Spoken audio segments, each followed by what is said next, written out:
Chẳng các bạn đi khang khói cái mưa cái này nè cái hiện chất năng lơ này đấy cái smart tê chẳng nhầm select api ní hai nhầm select tầng đi tiếp các bạn đấy nhầm chi giật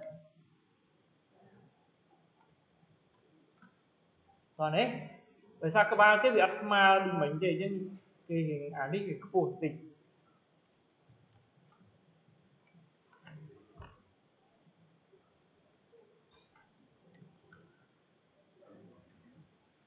hai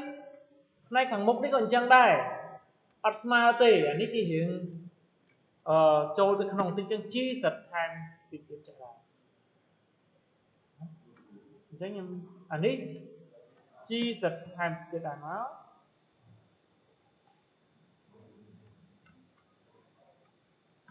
ខ្ញុំគិតថាវាទៅពេកជីសិតមកខទៅពេក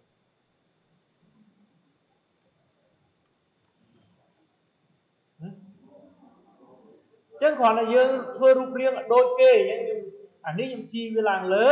កុំឲ្យវាស្មើវាមិញហើយនេះខ្ញុំអាមកកលៈនេះយើងឃើញរបស់គេវាអត់ស្មើទេអញ្ចឹងវារៀងជ្រៅទៅលើតិចអញ្ចឹងខ្ញុំទាញវាទៅលើតិចទៅទាំងអស់ហ្នឹងអានេះក៏ទៅលើអានេះក៏ទៅលើដែរ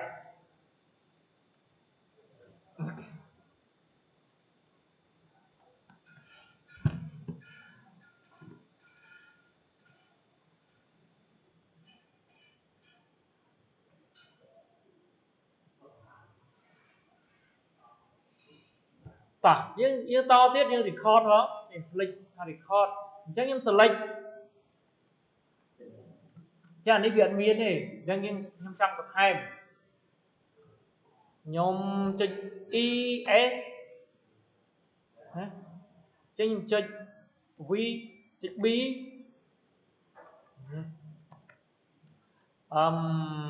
ចុចខ្ញុំ i សិនអូខេ i វិញអញ្ចឹងដោយសារ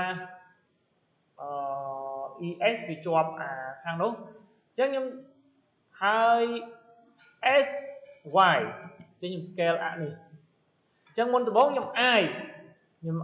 insert face មួយទៀតប៉ុន្តែដោយសារ face វាហ្នឹងy នេះវាធំពេកអញ្ចឹងខ្ញុំ s y ចង់បានចេះហើយខ្ញុំ e វាទៅក្នុង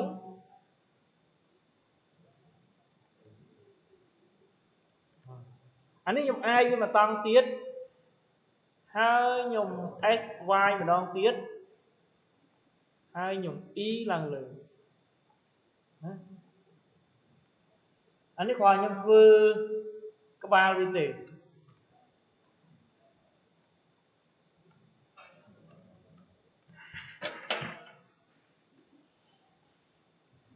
ចឹងយើងគិតថាក្បាលប៉ុណ្ណឹងអូខេណា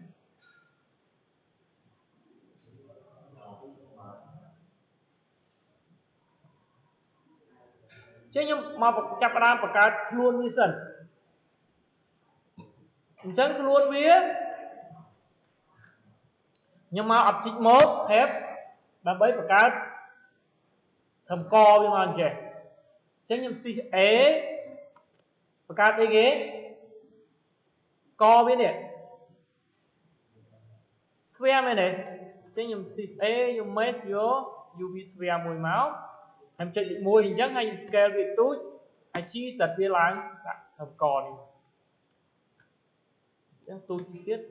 អូខេអញ្ចឹងអានេះលេខ1អញ្ចឹងហ៎អញ្ចឹងយើងមើលលេខ3មើល position វាត្រូវអត់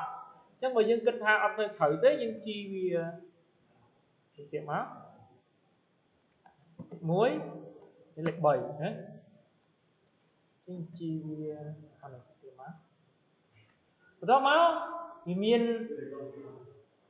នកមូលមានកវាជ្រុងនេះទៀតណា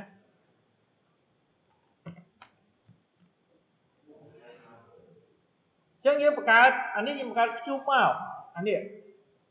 ចឹងចុចលេខ1ខ្ញុំ shift a មកយកខ្ជុំហើយខ្ញុំ scale វាទូចខ្ញុំជីសិតឡើងលើអញ្ចឹង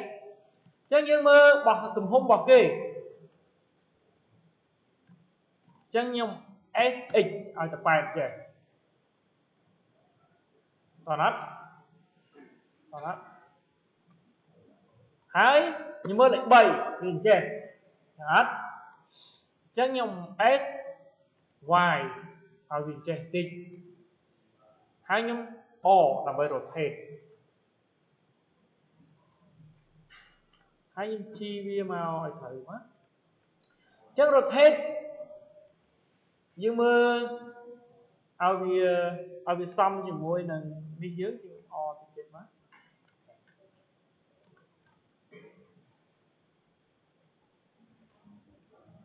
ជីអញ្ចឹងយើងកុំភ្លេចពេលដែលយើង move ហើយយើងត្រូវចុចអានេះចុចលេខ3ចុចលេខ1ឲ្យត្រូវ position បានដឹងថា object យើងតើយើងដាក់វាត្រូវជាមួយនឹងក្បាលអត់យើងវល់មើលប៉ុន្តែយើងចុចលេខ1ចេះលេខ3ចេះអត់ទេអូខេប៉ុណ្ណឹងមក